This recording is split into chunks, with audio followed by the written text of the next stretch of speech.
क्या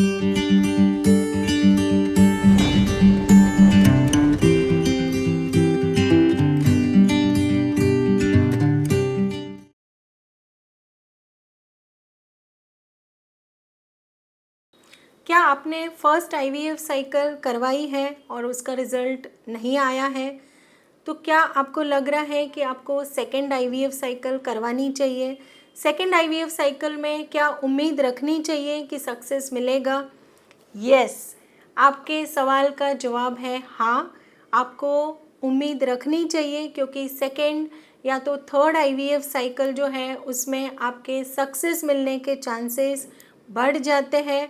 first IVF cycle में यदि हम कहते हैं कि फॉर एग्जांपल 40 to 50% चांसेस है, तो आपकी जो क्यूमुलेटिव रेट है सेकेंड और थर्ड आईवीएफ साइकिल में वो ऑलमोस्ट 60 to 70% बढ़ जाती है।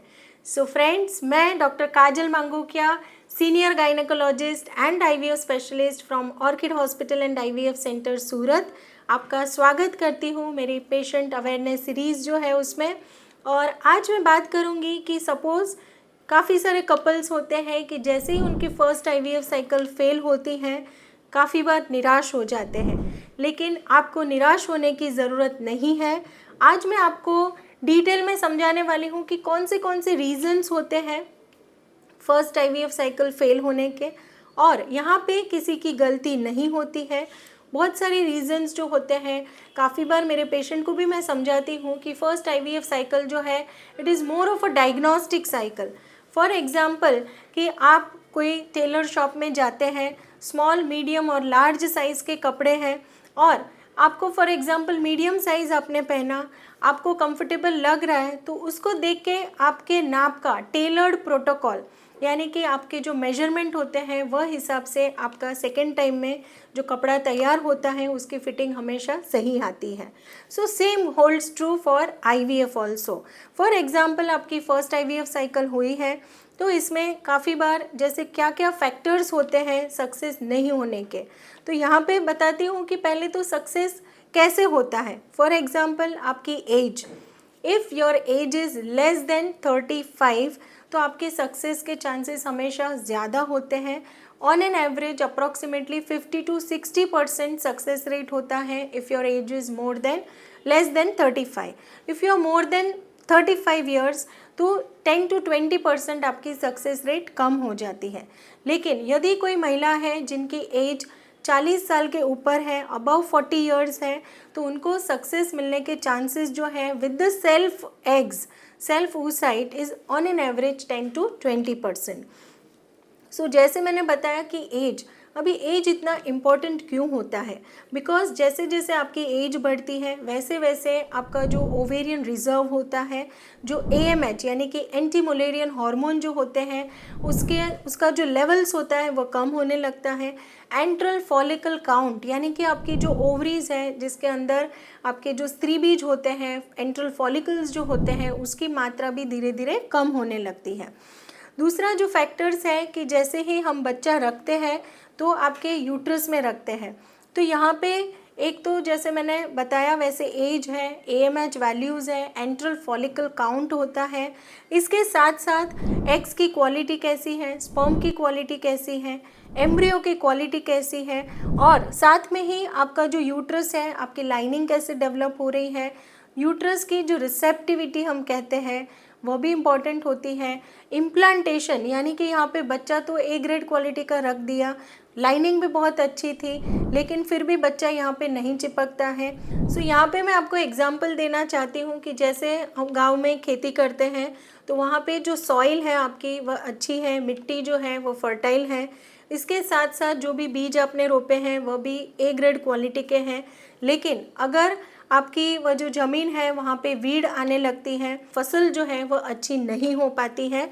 सेम वे आपने यहाँ पे जो एम्ब्रियो है वो A ग्रेड क्वालिटी का है, यूट्रस की लाइनिंग भी बहुत अच्छी दिख रही है, लेकिन फिर भी इम्प्लांटेशन फेलियर होता है, यानी कि बच्चा जो यूट्रस के लाइनिंग में चिपकना चाहिए वह नहीं चिपकता है। सो यह सारे रीजंस होते हैं, और इसके साथ साथ जेनेटिक इश्यूज़ भी हो सकते हैं। तो जैसे ही आपकी फ़र्स्ट साइकिल होती है तो उसमें से हमें ये सारे इन केस रीजंस है तो वह भी फर्स्ट साइकिल कंप्लीट होने के बाद पता चलते हैं। जैसे आपकी सेकेंड साइकिल है उसमें क्या क्या चेंजेस कर सकते हैं। फॉर एग्ज़ाम्पल कि आपकी सेकेंड डे ऑफ मेंसेस से जो भी साइकिल चालू हुई है, कौन सा प्रोटोकॉल यूज़ हुआ है, either it is a agonist और it is a antagonist protocol. आपको जो इंजेक्शंस वगैरह यूज़ हुए हैं, मे बी रिकॉम्बिनेंट FSH है या तो HMG है। इंजेक्शन के जो डोजेज वगैरह हैं वह भी जैसे फर्स्ट साइकिल होती है तो पता चलता है कि पेशेंट बहुत ज़्यादा जैसे हाइपर रिस्पॉन्डर है या तो कम डोज में भी आपका काम हो सकता है। तो यह जो भी टेलर्ड प्रोटोकॉल जिसे हम कहते हैं, यह सारी चीज़ हमें फर्स्ट IVF साइकिल कंप्लीट होने के बाद ही पता चलती है। काफ़ी बार जैसे हम सोनोग्राफी करते हैं, पेशेंट का जो फॉलिकुलर स्टडी करते हैं डे 8, डे 10, डे 12 पे, वहाँ पे दोनों बाजू ओवरीज में बहुत सारे फॉलिकल्स दिख रहे हैं। फॉर एग्जांपल दोनों बाजू हमको 10-10 फॉलिकल दिख रहे हैं, लेकिन जब भी हम ओवम पिकअप प्रोसीजर लेते हैं तो फाइनली जो हम एक्सपेक्ट कर रहे हैं कि मे बी हमको 15 से 20 oocyte मिलने चाहिए, वहाँ पे ओनली 3 to 4 या तो 5 oocyte मिलते हैं। काफ़ी बार यह जो फॉलिकल्स होते हैं वह एम्प्टी होते हैं, जिसे हम एम्प्टी फॉलिकल सिंड्रोम कहते हैं। सो बहुत सारी चीज़ें होती हैं, इवन एम्ब्रियोलॉजिस्ट एस्पेक्ट से कि जो मीडिया वगैरह यूज़ होते हैं उसमें जो स्टेप्स वगैरह यूज़ होते हैं, तो यह सारा हम मॉडिफाई कर सकते हैं टेलर्ड प्रोटोकॉल जिसे कहा जाता है। तो सेकेंड IVF साइकिल में हमेशा आपको सक्सेस मिलने के जो चांसेस होते हैं वह करीबन, अगर मैं आपको बताऊं तो 10 to 20% बढ़ जाते हैं।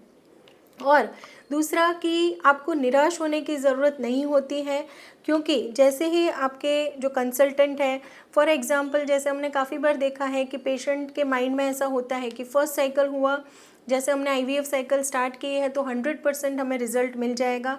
लेकिन फ्रेंड्स ऐसा नहीं है। IVF जो है वह टेक्नोलॉजी है, और यह जो टेक्नोलॉजी है उसका हम यूज़ करके जो एम्ब्रियोज़ हैं वो अच्छी क्वालिटी के बना के, even at Orchid we are doing PGT also, यानी कि जो एम्ब्रियो है वह यूप्लॉइड है या एनोप्लॉइडी है, वह भी एम्ब्रियो रखने के पहले ही हमें पता चल जाता है। तो यह सारे जो टेस्ट होते हैं वह करके हम रूल आउट कर लेते हैं कि वहाँ पे कोई जेनेटिक डिजीज़ या तो जेनेटिक प्रॉब्लम नहीं है। दूसरा कि जैसे एरा टेस्ट, जैसे मैंने बताया रीजन्स में कि endometrial receptivity test, so that is a era test जहाँ पे हमें पता चलता है कि एग्जैक्टली कितने आवर्स पे एम्ब्रियो ट्रांसफ़र करना चाहिए। तो यह सारी डिटेल जानकारी जो होती है वह फर्स्ट IVF साइकिल के बाद पता चलती है।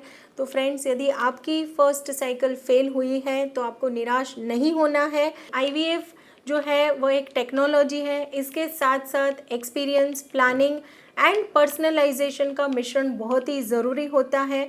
तो यदि आप ऐसे कोई कपल है जिनका फर्स्ट IVF साइकिल फेल हुआ है तो चिंता ना करें। At Orchid hospital we are here to help you out. और आपका जो साइकिल है, प्रीवियस साइकिल के जो रिपोर्ट्स है, उसकी जो भी डिटेल्स है, समरी है, डिस्चार्ज समरी IVF की जो है वह लाना बहुत ही ज़रूरी होता है, तभी जाके हम आपका टेलर्ड प्रोटोकॉल बना सकते हैं। और फ्रेंड्स, याद रखिए कि माँ बनना मुमकिन है, निराश नहीं होना है। एंड ऐसे ही आपके लिए इन्फॉर्मेटिव वीडियोज़ लेकर आती रहूँगी।